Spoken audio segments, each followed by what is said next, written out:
everybody to Apprentice Adventurer, my YouTube channel. This is going to be my last video before my Simpson Desert crossing. It's my third attempt to try to get this trip underway, but something's always gone wrong over the years. The video is going to be about all the stuff that I carry in terms of mechanical equipment, tools and whatnot to keep my bike running well between those big long distances as a solo rider. Once again, I'm in the world's smallest, shittiest man cave, my Harford garage, with a couple of new additions. Had to buy a new jacket, $300 odd. My old jacket lasted 12 years, but was leaving all white stuff on my arms, so it was quite irritating every time I got sweaty. So I got a new jacket. I got my father around the war he passed away a few years ago, got me into adventure riding, which you all know. But I've got my new logo hanging up here, courtesy of @Niels Van Diggler, my cousin. I've actually got no artistic bones in my body, and to prove my point, this was a shocking job that I did. This was my, I guess, vision of my channel, but my cousin came to rescue and hooked me up with a much better picture, so thank you for that. Alright, before we get to all the juicy bits, just a quick thing to mention. I think in my second video I was talking about, I don't know if this is worthwhile doing this whole filming and making YouTube channels because it's embarrassing. I think I've got like 600 or 700 subscribers now, which absolutely blows my mind. That means there's 600 or 700 people out there that have gone out of the way to press the subscribe button to watch what I'm putting out there, which, hey, my adventures are pretty cool. Like, if I could film it properly, I think that'd be pretty hardcore, but the reality is I'm just having some fun, so when I'm of a night time on my own, I'm not so bored and I've got something to do. So I may as well go YouTube mode for the first time ever. Hit the subscribe button if you're new to the channel. I'm just here showing you what I do as a solo rider or a solo hiker in the majority of my adventures. Anyway, so thank you. So let's get into it now. As you can see, there's a whole heap of random tools, jerry cans, tubes, random miscellaneous items, a couple of the bags I'm going to be using. Oh, and also we can't forget our world's first DRZ with a sidecar, my little mascot.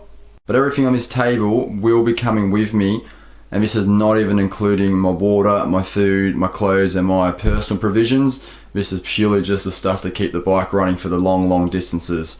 So I'm going to go for the 3 bags I use to carry all my gear. At the end of the video I'm going to sit it on the bike and show you what it looks like.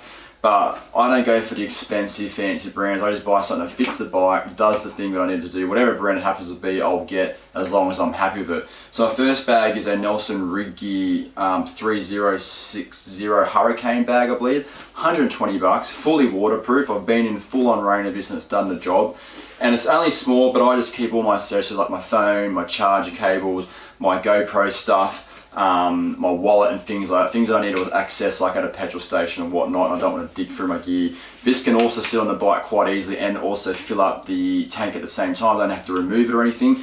So I really love this, and allows me to stand up and doesn't get in the way of my legs and your male parts, so to speak. So that's my first bag. The second bag I use is the same brand, coincidentally, for no other reason than it just fitted the bike well, and it's a Nelson Rig Gear RG020 saddlebag. I know these brands got all these bloody numbers on it, but anyway, not waterproof though, but water resistant. But it just sits straight over your bike like that, on, off, easy as. I like to go for a bag that's not too big, because if you get something that's too big, you end up just filling it up with crap. If you get something that's a bit smaller than what you want, you happen to just make it work and you end up just carrying the things you need to carry and not the extra stuff that you won't really need on any trip. The reason I like these, they're expandable, you can compress them if they're not full. They've also got this awesome little pocket down here, that's, you know, the length of half my arm underneath the bag, and I put all my long flat tools in there that otherwise wouldn't have a spot for without getting in the way, so I really rate that little pocket there. Otherwise, I think this one, no, my tank bag was 120, this one was 220, I mean, bargain, it'll last me forever, so you can't go wrong with that, and it straps down really well on the DRZ and probably other small dual sport bikes. I don't know how it would go over a really big adventure bike, but this stuff on the small bike's awesome. The third bag I've used, I've had this sucker for 10 years. This is a good brand, but Wolfman Beta Plus bag, I think, $300 when I bought it. 10 years old, still going strong. I did not buy it for this bike, I bought it for my BMW F800 GS back in the day. But oddly enough, with my Nelson rig bags sitting on my seat, this sits right on top of it perfectly. I can fill it right up and tie it down with the lighter camping gear, or I can only half fill it and strap it right down anyway so it's not flapping in the wind. but I don't even know if they make these anymore. If they do, they're pretty good quality, but wasn't designed for my DRZ, I don't think, but it works really well for my purpose. And as I said at the end of the video, I'll fit that and I'll show you what it looks like. Really good bag. So I'm going to go through all the tools that live in my do-it-yourself tool tube. That always contains everything that I need to fix for things like flat tires, loose bolts, just quick, easy fix jobs, so I don't have to dig through all my bags. But I believe you should always have 3 tire levers, because 2 makes it hard, 3 makes it easy. An extra 100 grams, big whoop, so I take 3. And everything I wrap in tape in clumps. That way when it's sitting in my tool tube, it doesn't rattle around and make a whole heap of noise, and it just sticks together. It's much easier to get things out as well for those tools that fall deep into the tube. So 3 tire levers. I have a push bike multi-purpose Allen key set, so that does all the Allen keys or hex keys that I need on my bike. I have some plumber's tape. I have stripped my sump once before, and sometimes when I change it, the oil wants to just drip a bit, so I just put some plumber's tape around it, but also doubles up just to thicken anything up on your bike that needs to sort of grip a bit better. You can't go without these zip ties. It's like having duct tape or WD-40. They do everything. As we all saw Toby Price in a Dakar race, he zip tied a tire back together. So zip ties are important.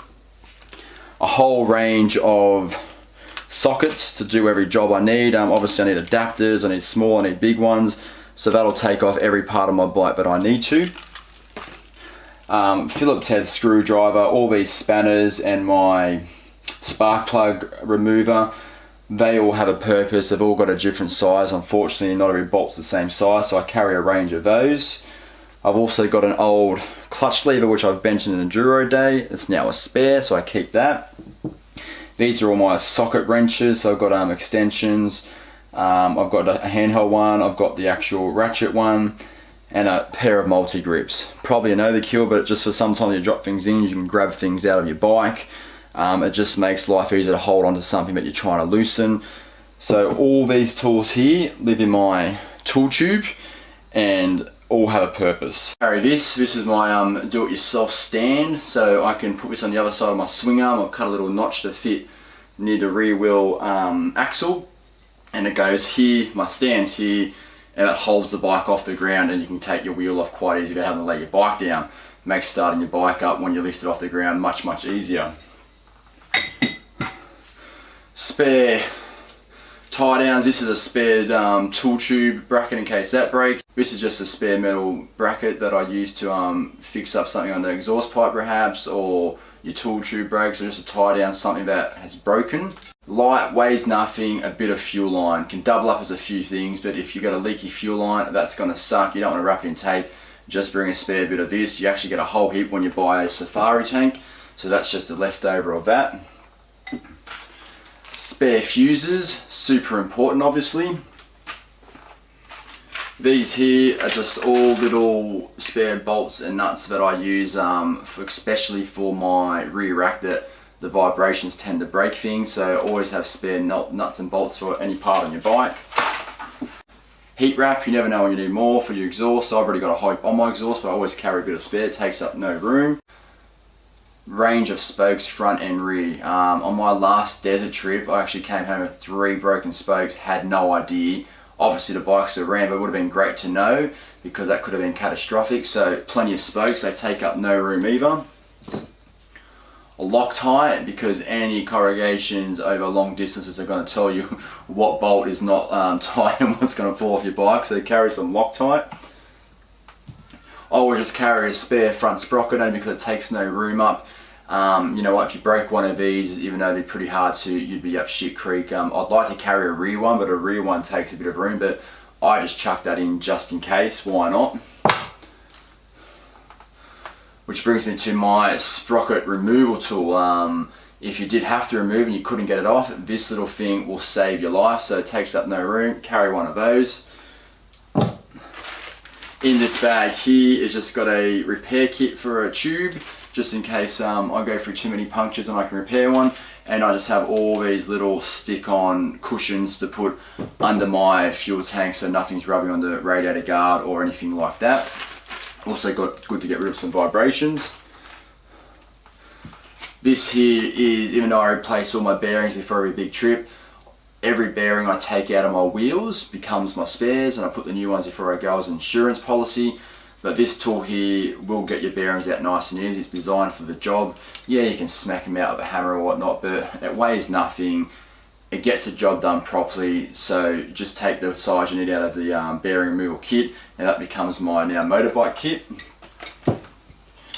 This sucker here is a chain breaker, chain joiner, chain maker, bloody hold it up in the sky and it stores hammer, whatever you want to do with it. Yes, it's big. Yes, it's an overkill. Yes, you can get way, way smaller. But this is one of those tools that sits in the bottom of my saddle bag, and I can tell you what, if you've got a damaged chain or a broken chain, this will just make life so much easier than a crappy little shitty $20 tool. So I actually carry that. Yes, I know it's big, but it takes up no room in my bag because of that little bottom pocket I have. Spark plug, you've got to have a spare spark plug or two. I normally carry 2. This here is my very big socket. The reason I have this is because it fits perfectly on my rear and front bearings. So if I did have to do an emergency bearing replacement, I just use this as a rock, and that'll hit the bearings in nice and tight for me evenly. It happens to sit perfectly around the outside of the bearing housing, so I carry that. And it also doubles up as removing my front sprocket nut in case I have to do that. Spare bit of chain and a joint link. I never use a joint link at home. I'll always join the chain properly, but I carry one in case I do an emergency join because I'd rather use that in the desert or in the bush. But just a little bit of chain and the joint link. And then in here are all my old bearings for front and rear wheels that I carry. Yes, it's a bit heavier. Yes, it's a bit bulky, but I'd much rather carry a set of spares, especially with my weight, because I'm 100 kilos with about 20 to 30 kilos of weight on my bike. I'd much rather have a spare set of these where I can replace a damaged bearing than to not, because you're going to be going nowhere with stuffed bearings. You're going to stuff everything else. So when you put the new bearings in for a big trip, use your second-hand ones as your spares. So you've got plenty of spare dust covers in case I need one of those, because every time you do your bearings, you should do your dust covers. In here, I won't get it out, but that is my lube. It's dishwashing liquid, not lube what you're bloody thinking, all your dirty buggers out there, but this will make getting a tyre off so much easier than trying to use spit or bloody, I don't know, oil or something. I always bring spare gloves so you don't get oil all over your hands. I will always carry, in the desert trips only, a spare pre-oiled air filter. So halfway through my trip, especially my last desert trip, my bike wasn't running too well. I'll suck the air out of this so it'll be nice and squished before I leave. Halfway through a trip, you just put a new one in and your bike, dead set, runs like a dream again. Especially if you're riding with somebody else, because if you're riding with somebody else and you're behind and you're going to be sucking a lot of dust, but even on your own, you'd be surprised how dirty your air filter can get, and that can just save your engine a lot of damage. Tubes. I will carry 2 front tubes, one thorn-proof one, well not thorn-proof, thorn-resistant one, heavy duty, one standard one, and I'll carry 2 rear tubes, along with obviously the ones that are already on the bike, so it's 3 tubes. The reason being, got a flat once, replaced the tube, had a blowout on the same trip, left with no tubes. Luckily the second tube survived, so I'll always bring 2, and hopefully if I have anything major I can always fix one of them with my repair kit. Yeah, like these, if anything, take up the most room. A tube though, without a tube you're totally screwed, so carry 2 tubes each, especially if you're in the remote areas. Lube, once again for the chain, always spray a good generous amount every morning or every evening after you've ridden or before you're going to ride. Load it up, because it's just going to help with all that grit and grime to give it a bit of lubrication. This here, I never brought this one along until this trip. So this is for my spoke nipples. When I broke those 3 spokes, I got home, every spoke of my rear wheel had vibrated loose, and unfortunately the nipple tensioner doesn't have the size I need for my rear spokes. So I just bring this every night now after a long trip on the corrugations. You can just nip them up if they're loose, and that'll save you snapping spokes. So this little sucker will keep in my tank bag. I always bring a proper pressure, handheld pressure gauge. This will just allow me to test the tyres properly. So every morning I'll apply this, and quite often I've lost air in my front tyre, my rear tyre, whether or not there's a slow leak or not, doesn't matter. Pump a bit of air in and you get the perfect amount every time. You just got to be mindful when you're going from bitumen or high speeds to the dirt and you drop it down, you've already gained like 2 or 3 psi through the heat. So don't just drop it down to say 13 or 14, because you're actually probably dropping it down to 10 or 9. So I always try to do it cold, or I'll do it a couple of psi higher if I've been riding high speeds. This is the best pump, what's it called? A Turbo Morph G optimized something or other. My dad gave me this when he passed away. I took it on, he didn't give it to me. My dad, when he passed away, I took it out of his kit. Always thought it was an overkill. Even got a built-in gauge here. Just get that out. Got a built-in gauge here for the pressures. But this is the biggest one that I can find that'll give the most air per pump. And you know what, a lot of people use those cylinders and whatnot, but this has got me out of trouble so many times. I'll always test it before I go. But awesome little invention. Electrical tape, duct tape, whatever you want. This stuff here is holding my bike together at the moment. You could pretty much just strap anything together with this stuff, so make sure you carry yourself some good old-fashioned electrical tape to get yourself out of trouble. And lucky last, one of the last, I guess you could call it, tool, is a Rocky Creek Designs jump starter. This thing will jump the bike a couple of times, but it'll also charge my phones or my GoPros quite a few times while still having enough pump to jump my bike. It is heavy, it is big, but if you've got something wrong with your battery and you can get your bike jump started, this is what's going to do it, because you can't push start your bike in sand on a desert road because you've got no momentum. Even if you're going down a hill, you're still not going fast. So bring one of these. This is probably your livelihood here. Yes, it's heavy, yes, it takes up room, but you don't want to go without a good quality jump starter pack, which also doubles as a charger for your phone and GoPro. So my tank carries 20 litres here. For this particular Simpson Desert trip, I'm going to have a 5 litre one. I'm going to have a 10 litre, this is bloody big, I'm going to have a 10 litre jerry can. And I've got my 3.8 litre Rapto packs. Looks like an overkill. I totally understand how it looks. The reality is, though, of all my jerry cans and fuel tank, I'll be carrying 39 litres only 2 times on my trip.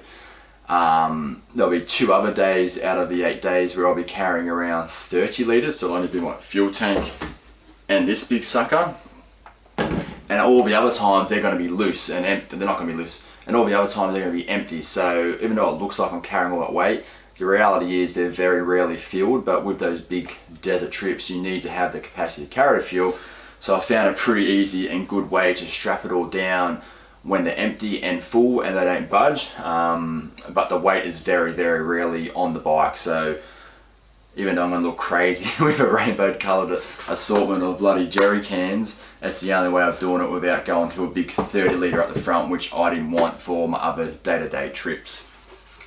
So I'm going to put all those tools in my bags now and strap the bags to the bike and show you how it looks with all these bloody rainbow coloured jerry cans. I would much rather have more tools than I need than to not have enough when I ride solo. If you're in a group, you can share the love, you can share the tools, it's great.